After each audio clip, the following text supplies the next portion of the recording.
It's the Morgan Evans More or Less Pickleball podcast coming at you in 3, 2, 1, boom.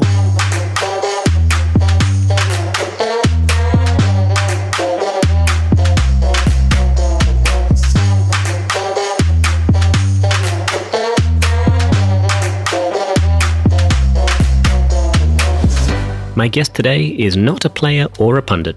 He is Mr. Ken Herrmann, the head of the Association of Pickleball Professionals. The APP Tour has 17 sanctioned tournaments on the docket for 2021 throughout the US and abroad. With his background working in the USTA on player development, he has a great perspective on what can drive players and a sport in the right direction. So please welcome Mr. Ken Herrmann. Ken, how are you, mate? Great to be here, Morgan. I hope I'm not taking too much time out of your busy day. This is a treat. And Morgan, today's a big day for you. Do you know why? Oh, do tell me. Is it a Thursday? Oh, I've always liked a Thursday. I believe, if I'm correct, your paddle has dropped today, the Maxima. Am I right? Did it drop today? Oh, yes. There were some brief recordings of earthquake movement, and that's exactly what that was. It was the paddle dropping. Well, that is amazing. Congratulations. I've heard good things. I had a phone conversation earlier today with a Mr. Edward Hector from Pickleball Central, who said he played with your paddle, loved the paddle, and wrote a great review about it on Pickleball Central. So congratulations. You ought to be real proud of that. That's fantastic. Good old Edward. He's always been in my corner. I love that guy. We're going to get him on the show soon, actually. Good. Very good. So you are the man behind the APP Tour. Tell me, how did it all happen? How did it start? Wow, the APP Tour. Yeah, it's the Association of Pickleball Professionals. And this was a vision that I had well over 2 years ago and spent probably a good 7 to 8 months kind of putting the pieces of the puzzle together to see if a tour could be offered for pros and amateurs alike and have it be a way that they can see how they're working on their development as players and give them a great level of competition and hopefully experience as well. So we launched the tour back in June of 2018, announcing that we were ready to go full time in 2019. And then all of a sudden COVID struck us, as it did many of the other tournament directors across the United States. Yeah, how has it sort of really impacted you guys? I know obviously a lot were needed to be postponed and sometimes cancelled, but you've weathered the storm, do you feel? We've weathered the storm. We had 12 events lined up in our 2019 calendar year. And we're actually a week out of running Hilton Head, which was supposed to open the tour back in March earlier this year. And then the decision was made by myself and a couple of members of my team, literally about 6 days before we were supposed to start the event, to cancel it because of all the COVID. And then a couple of days later, the whole nation shut down there. There were some events we were able to postpone, some events that we did cancel. We were fortunate to get our last 4 events in this year. And we just wrapped things up a couple days ago with the Hilton Head Open, which was co-hosted by Sarah Ansbury and Steve Deacon. Steve Deacon. I love that guy. He's just the nicest bloke out there. Top 5 anyway, at least. He certainly is. He had a great time in Hilton Head. His wife came. They were celebrating their anniversary, and the guy played not pickleball and took a big gold men's double. So he played really well. Good. He's one of those players that just doesn't have an off day. I've never seen him sort of waver from his standard ability, which is an astonishingly good level. It almost doesn't matter if it's the first game of the day or the last game. He just brings it every time. I kind of want to play with him and not against him anymore. Hopefully we'll get that going. He left his home in Canada and has certainly put together a string of 10 events. And I know he was looking forward to getting back home. He played in an invitational of mine that we did in Atlanta, and then he picked up events in Chicago, Cincinnati, Las Vegas. So he certainly was definitely matched tough by the time Hilton Head came around, and his body was holding up great. I said, what are you going to do these next couple of months until I see you in January? He goes, I'm just going to keep working on my fitness, my off-court program, making good choices with his eating diet. And it's awesome, and it's inspiring. I mean, Steve's not the 25-year-old young gentleman out there playing, and it's just really motivational and inspiring to see somebody keep developing their game, especially as they, get in their 40s and is still regarded as one of the best in the game out there. Yeah. How was his hair? Was it as good as normal? Steve is known for his hair, but I'm gonna give one more kudos to Steve and also Miss Sarah. When I go to the pros and I ask them to co-host the event for me, there's a couple of things that they do in order to make that experience that much greater. I cannot tell you how many times people walked up to Steve, people walked up to Sarah, didn't know who they were. They were so approachable, so nice in giving of their time, perfect sportsmanship-like conduct on the court. Any ball that was close, they were very fair with all types of calls that were out there, and just mingled with the people afterwards in as socially distanced as they could. And it just made that experience that much greater. Steve and Sarah really did an unbelievable job just welcoming everybody and just showing them what the whole world of high-level pickleball was all about. That's fantastic. And we all hope that pickleball never loses its charm in that respect, because there's not too many sports out there where an average player or spectator can feel comfortable about walking up to a pro and just having a chat. And I love that pickleball's still that, and hopefully it'll never end. I agree with you. I definitely agree with you. And I've seen that not only from Steve and Sarah, but several of the other pros that have co-hosted some of my stops, and they've all just had that line of professionalism and helping the continued effort to just grow the game. Yeah. And I think as a sort of side benefit, it may be a fantastic strategy to kind of force better line calls upon some of the more dodgy players out there. Just get them to host one of your events, and the spotlight's on them. They can't afford to do that kind of dodgy stuff. There you go. That could be a great idea, Morgan. Exactly. Yeah, good stuff. We're going to hold it briefly there with Ken for a quick tip from our sponsor at Coach Me Pickleball. It seems like only yesterday that the game was dominated by teams that could outdink the rest. The evolution of the game and the arrival of top-level tennis players gave rise to the age of bangers, and with it, the need to defend against them. The objective of today's topic is how best to neutralize third-shot drives. However, a couple more precise objectives are: test your opponent's movement. If you can play the block volley well, then you'll be forcing your opponents to utilize a movement speed that otherwise doesn't typically exist outside the singles court. Dictating the match style. If the soft game is your forte, then you can force your opponents to play that style of game, and you'll have a much greater chance of success. Very often, whichever team wins the battle to decide the pace of play wins the game. The next time you come up against a banger, try to implement some of today's strategies. And for a more detailed look at how to play the shot, check out our technique video on the block volley.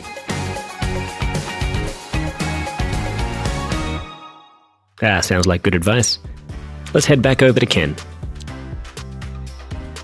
So now, fast forwarding a little bit to 2021, looks like you've got 17 events on the docket with a total prize purse of over $600,000. That's no small chunk of change. We're excited about 2021. We're kicking it off in Punta Gorda. Kyle Yates and Steve Kennedy will be co-hosting that event. And I think the biggest goal that I wanted to do this year with moving forward is we listened to some of the players and some of the amateurs, what their feelings were about the scheduling. And again, as we're working with USA Pickleball with our partnership, we're continuing to try to grow the sport. I came up with that vision, Morgan, of offering 3 separate series within the tour: a series for the West Coast players, a series for that Midwest player, and also a series for that player that lives in the South Lower East region. And I think by kind of clumping these tournaments together and giving them an incentive to play the tournaments along with some additional prize money available for those that do well in those series, it just creates hopefully another opportunity that people can have an APP Experience Tour event, regardless if you're a pro or an amateur. I think we had 12 events this year, and then went up to 17, and we'll continue to just monitor the success. I love the fact that we're bringing pickleball into new markets. Yeah. We're bringing pickleball into some areas that have not been exposed to pickleball before. Cincinnati Open. Holy cow, a terrific field. First time that pro pickleball was at a high level there in the state of Ohio.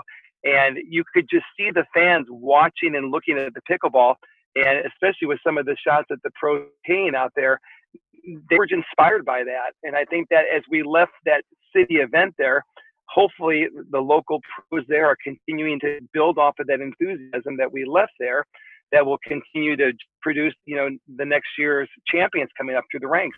Yeah, I think you're exactly right. And often it only takes either one big tournament or a player from a certain region that kind of stands out, and it becomes the sort of catalyst that grows the game. Bjorn Borg did it for Sweden in tennis, and hopefully your tournament will do it for Cincinnati, Ohio.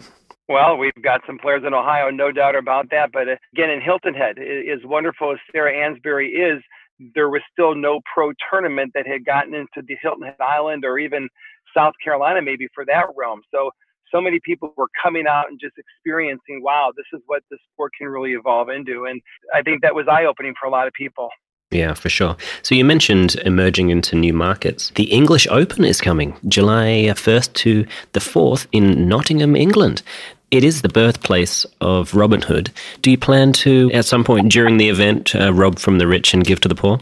I am the poor. I don't know. But we'll give the money to you. Perfect. Boy, the English Open, what a treat that is working with the team there. Karen Mitchell and Sam Bashford, they've been terrific to work with. Again, working with them, how can we continue to grow this game? And how can pickleball or the APP Tour have an impact over in Europe and align ourselves up with the premier tournament over there, certainly in England, is a big step in that direction and trying to work with them and continue to inspire their players. I know that we've got some pros that we're in good talk right now about venturing over to the English Open to play the event.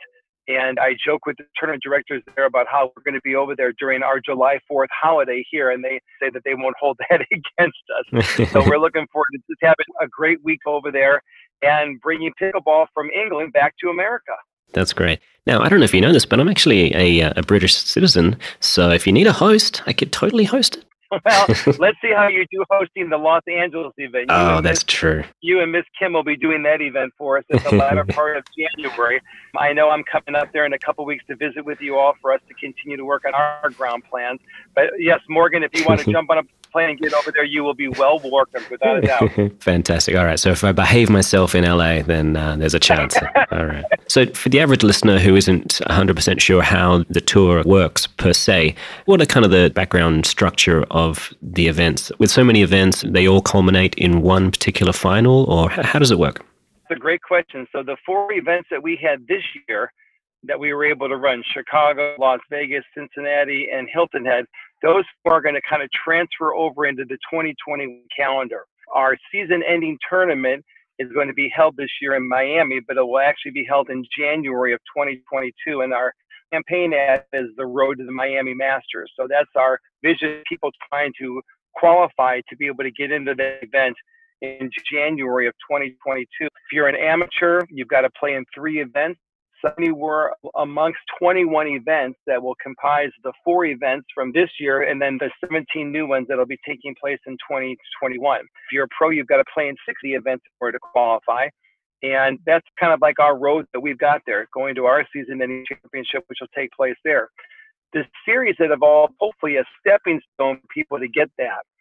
So again, the vision was, how can I bring an APP Tour event into your neck of the woods?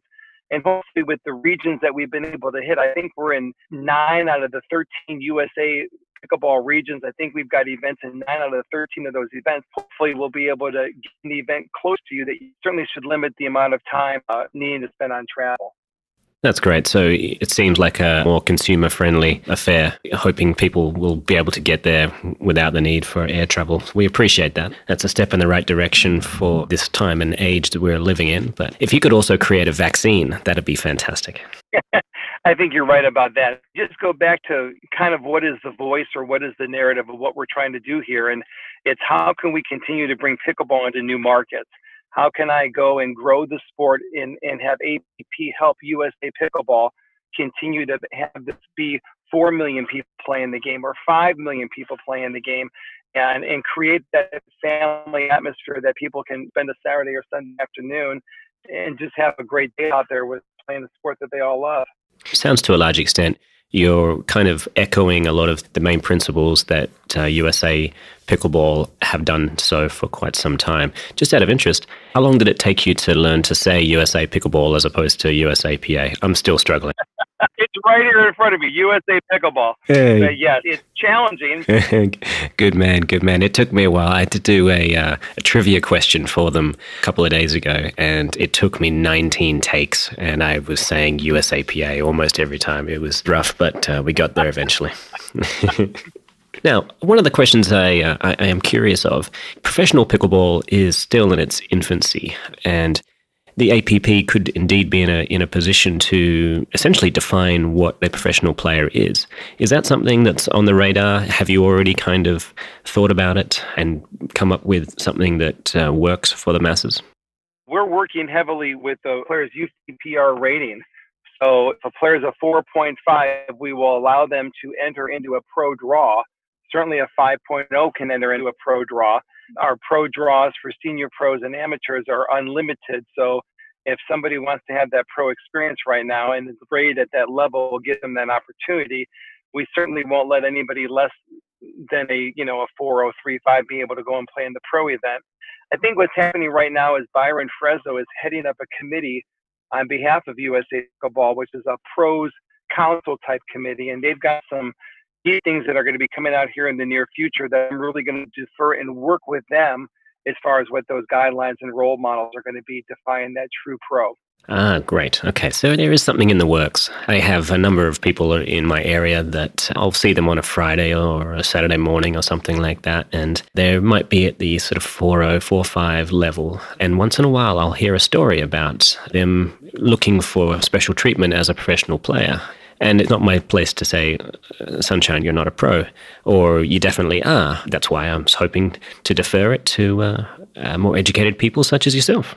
Yeah, so I think that's our guidelines that we're doing right now, and we're watching our list of players that enter tournaments and making sure that we've got an appropriate caliber player to be in there. I know the pros are out there an awfully long time playing their matches, especially during the duration of the day, and we want to make sure that they've got the right appropriate level of competition to keep themselves and not be out there too long if they're playing some glorified players that really don't have any business being in a professional ranks event. Maybe we could set up a system whereby it's 75 degrees, perfect weather.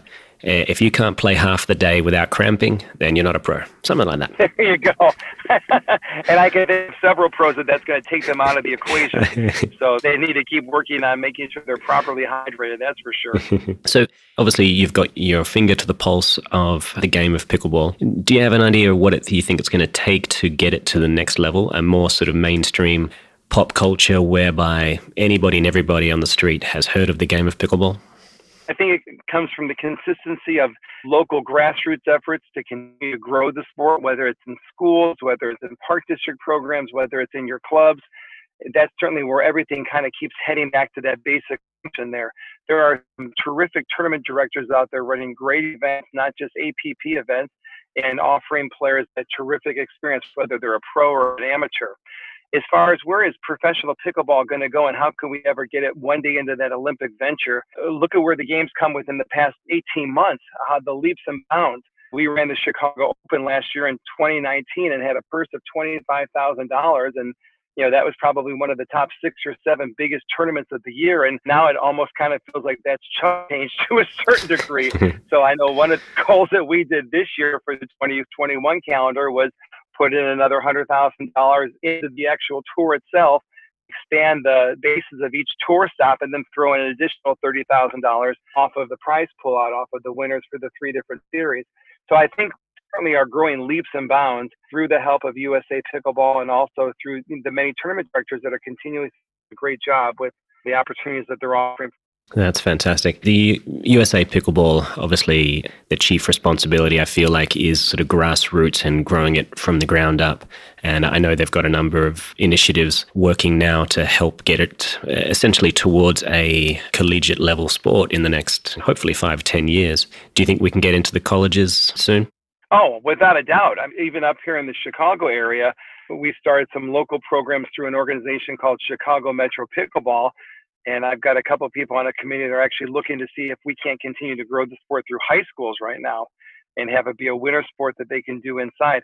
COVID has kind of put a back door to some of that, but we've at least tried to make some ground steps in doing that. And I know that there are some high school programs out there that USA Pickleball has offered grant money to help grow the sport locally in the high school. So the next logical step to me would be introducing it to the college level. Holy cow, who'd think you could get a scholarship to play pickleball at a D1 school? But I don't see that as being something that isn't far-fetched at all. Yeah, for sure. Hey, just out of interest, I don't know everything about the American collegiate system. Is there like an age limit to get into college? I'm 38, maybe-ish, something like that. Can I still get into college? You can, Morgan. Really? You can still get into college. Now, whether or not you can play competitively NCAA, I'd have to go back and check on the rules as far as that goes. But if you wanted to go to college and become a student, you certainly could become a student. You can always go back to school. there are certain age ranges that you have to be in order to play competitively. I don't think you can have a 35-year-old playing on a pickleball team, but I'd have to go back and take a closer look at those NCAA rules. Fantastic. Well, yeah, do let me know, because I can imagine like a pickleball meets 21 Jump Street situation here. That'd be great. That would be really cool. That would be very cool. We're going to hold it there for a new segment called 1.5 cents. I didn't have enough to guarantee 2 cents, so 1.5 is what I've got. Okay, deal with it.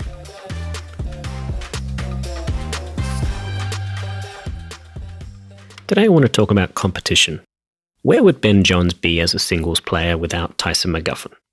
Where would Coke be without Pepsi? I remember growing up, my father telling me a story about the inventor of the self-adhesive labels. His name was Stan Avery, and in 1935 he invented a machine that could produce these labels efficiently for mass production to be used on things like bottles. Anyway, for a number of years he sold the labels and he owned the market. Things were good, but not great, so he was always deathly afraid that someone else would come into the market and he'd be ruined. Then one day, sure enough, it happened. His worst fears came true. He had a direct competitor producing labels. Do you know what happened next? His sales went through the roof because the reality is no one wants to be stuck buying from a monopoly. A consumer wants to be able to compare products and services to feel educated enough to make a decision. Pickleball players are in one facet customers, and right now the APP and the PPA Tour are competing for those customers. That competition can and will make them stronger, and as they vie for a bigger piece of the pie, my hope is their customers really start to learn just how each is trying to grow the game and make the pie bigger. Alright, that's enough ranting from me.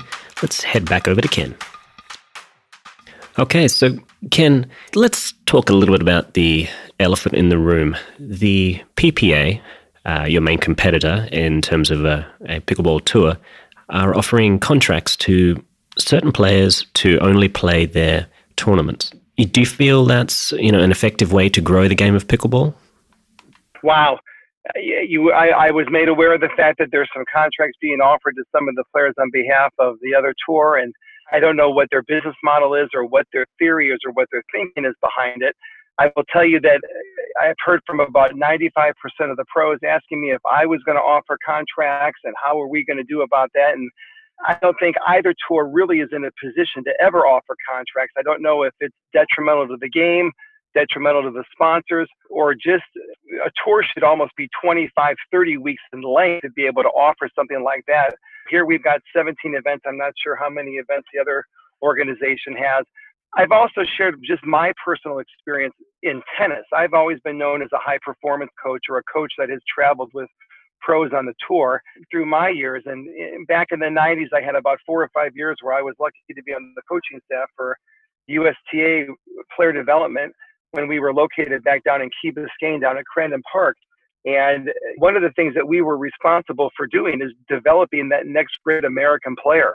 You had Sampras and Agassi that were still playing competitive tennis, but we were looking for that next future American star that was going to come up the ranks. And there was a lot of questions in papers, as American junior tennis dead or what have you. I remember so vividly sitting back in a boardroom here with Jose Iqueras that did Coach Kerr and winning the French Open, and Stan Smith and Tom Gullickson, who at that time was our Davis Cup captain, and Billie Jean was in the room. And we talked about developing the current group of American juniors that we had. Now that year, I was responsible, along with Rodney Herrmann, for developing our top boys. That was Dustin Gimbelstad, the Bryan brothers, Jan Michael Gamble, and another terrific player that came out of Michigan, a boy by the name of Mike Russell. And we sat in the room and we went back and we tried to listen to what were the stories of days gone past, the Lavers, the Newcombs, the Virginia Wades, the Yvonne Gouligans, the Margaret Courts. And one thing that we saw was that those players were playing a ton of tennis. They were playing 18, 20, 24 tournaments a year, really working on their patterns, their strategies, their match toughness, their fitness, and really developing their patterns that were going to be successful for them so that when they played center court Wimbledon or they were representing the U.S. and Davis Cup competition, that they were up to that task. I don't feel as a CEO of the APP Tour, I would ever want to limit a player. I'm not a sports agent. I'm here to provide a vehicle for that amateur player from Wichita, Kansas, or that professional down in Florida to have them work on developing their skill set. I have a couple players that have played some great pickleball this summer from the pros ranks. I can take Irina Tereshchenko, for example. Irina's played probably 10 weeks in a row now. She started off and played in a couple of my pre-opening invitations, and then she just grinded it. She went to Chicago, won women's gold in singles, won women's gold in doubles, and then continued on a path to where she was playing just terrific pickleball every week or every other week. She put together a series of 10 events. I have a gentleman that just won my men's singles, Lynn Duvier. Hey, how did I pronounce that? Pretty good, Morgan? We just call him Jay. He told us just to call him Jay, so Jocelyn, well, it's tough. He's won so much on the APP Tour, I've gotten pretty good at pronouncing his name, but I look at how Jay's playing when he started off at Grand Rapids at an Invitational. He left center court at Hilton Head a completely different player than what he did back in August when he played the Invitational. He came to Chicago, picked up a silver medalist playing Ben John's a good match in Chicago. Then he won my Cincinnati. Then he just won Hilton Head a couple of days ago. There's a perfect example of a player developing their skill set, working on their strategies, working on their spins, working on their dinks, working on their agility, mobility, fitness on the court. It's exhausting to play a full day, especially in hot, humid conditions out there. And Jay's had a lot of time on center court. He's gotten the experience of playing in front of a camera, playing in front of an audience of 150 people watching him. That's a different feel than when you're on one of the side courts in the back where nobody's watching you. So I do know, again, going back to the 90s with my years of player development, we took those boys that I mentioned earlier and we grinded those kids. We took them over to Europe from 10 weeks. We made the decision that when we went over for the French Open and the Italian Open, we were going to stay there and play right through England. And we didn't come home at all. We packed our duffel bags. Those players, their senior years, freshman year in college, they played 85, 95 matches, and they really worked on developing what patterns were working best for them. And I just don't think, as the CEO of the tour, I would want to limit a player with trying to be the best player that they can be. Regardless, again, if you're an amateur or a pro, time on court is valuable. I go back to Jay DeVilliers. He's going to play completely different now. Let's say if he ends up being on center court at the U.S. Open or center court at Indian Wells, I think because he had such a productive summer playing so many events to work on his confidence and skill set. 100% for sure. It comes down to that 10,000 hour rule, really, doesn't it? How you get them, where you get them is a little bit less important than the fact that you get them in and you get them in at the right time early on in your development. When I'm out there playing, if I'm on court and it's a competitive game, I'm not thinking about which tournament it is and who's running it and what tour it's part of. It's just the people in front of me and the pressure of the moment that is the most kind of specific training that you need. And I think obviously the more match toughness you get wherever it is, if I can get 20 tournaments in a year and my body holds up and I'm still hungry for it, then fantastic. That's just good for the game. I completely agree with you, especially, again, from a player development standpoint. I just don't think a player should be limited with what they can do with it all. When the APP Tour gets to the point that we're offering 25, 30, 35 events, well, then that's the conversation that can be had about that. I certainly want the pros to make as much money as they can. I want the pros to develop into the best players that they can be. And I just don't know if we're quite there yet. But again, I go back to what my experience has been. Justin, Jan, Michael, the Bryan brothers, they all had top 50 rankings. They've all held a Grand Slam title, whether it was even in mixed doubles. I think Justin won a title with Venus in mixed doubles at Wimbledon. So they've all had great careers. And as I go back and see those players trying to have an impact on their game, they were a lot of hard times, but it was a lot of valuable on-court match experience that they really needed. I think kind of just shaped them to have success into their pro careers. Yeah. I mentioned that 10,000 hour rule earlier on. That kind of general rule of thumb, it applies to sports such as tennis, such as golf, such as possibly, NBA. It relates a lot to how much competition there is. How many players out there are there at a similar level that are waking up at 4 a.m. and getting the job done? Right now, pickleball, if we could name 100 legitimate pickleball pros, I might be a little surprised. Obviously, there's more than 100 out there, including senior pros. Do you feel like people are, as pickleball professionals, the kind of work they're putting in is ever going to get to the level that might be required to, say, compete on the tennis tour? I think the fitness levels that I've seen with some of the pickleball pros that I've seen this past year, I see the pros getting more fitter on the court. There's no doubt about that. Each generation will be better than the previous year's generation. The players that are ruling the game right now through just modern technology, more advanced coaching, more technology and better development of paddles, better usage of different types of balls. The players 10 years from now will probably be greater than the players currently in the game right now. Each generation kind of feeds and learns from the current generation and then takes it to the next level. So there's no doubt with as many opportunities as pros can play to play professional pickleball, there's no doubt they're putting more time in the gym and more time working on their game to just evolve into the best player that they can be. For sure. Yeah, I think when the day comes where Ben Johns is the second best player in the world, you know, that new number one, he's going to know that he was essentially standing on the shoulder of a giant. And all the kind of people who have paved the way and sort of really looked at how and where to train, where to really put their energy into their development. You know, that's just getting better and better every day, isn't it? Another perfect example. Here we had a star come out of Hilton Head, J.W. Johnson, gets to the finals of the singles draw, has a terrific run in men's doubles, gets a bronze medal. He went out there and played terrific pickleball, had him on the camera, had him in front of an audience, and I could see the light bulb just go off in his head. His patterns were working for him. In the first game, he was up 9-0 against Jocelyn and got a little tight out there. So he's going to learn from that mistake and keep moving. But it's the Bens and the Kyles that are inspirations for this next generation of players that's going to come on through. And that's what's going to be great about this sport, is that's what's going to continue to evolve the sport to where we can take this to the next level for everyone to enjoy. Yeah. Do you think 100 years from now, the technique on a pickleball court is going to look more similar to table tennis or tennis? Wow. I know, right? I just dropped that on you. Jeez.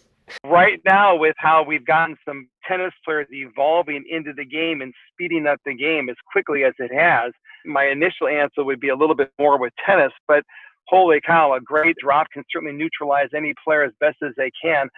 That's a little bit of salt and a little bit of pepper. I can see both rings as far as that. But I will tell you, 100 years from now, this sport's going to be in the Olympics, and somebody much smarter than me will have taken over the APP tour and taken this thing to many levels way beyond my imagination. And then there'll just be a little black and white picture of me in some corner of some office one day, and that's all that they're going to remember about Ken Herrmann. And you know what? I love that, because this tour is not about me. This tour is about the players, whether you're a pro, senior pro, or amateur. It's never been about me. It's what can we do to offer a voice to get people playing the best that they can possibly do. Perfect. On that note, we appreciate all your efforts. Thank you for setting the tour up, continuing battling against COVID, and cheers to ushering in a 2021 with a handful, or 17 to be exact, wonderful events on the APP tour. That's great, Morgan. Thanks again for having me. No problem, mate. We'll speak to you again soon.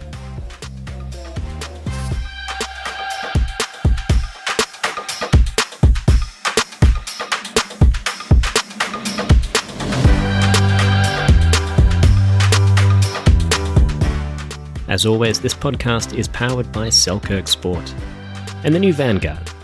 I tell you, if you haven't tried one of the new Vanguards, you just don't know what you're missing. I hear the Maxima is especially good. Take it easy, folks. I'm Morgan Evans, and this has been More or Less Pickleball.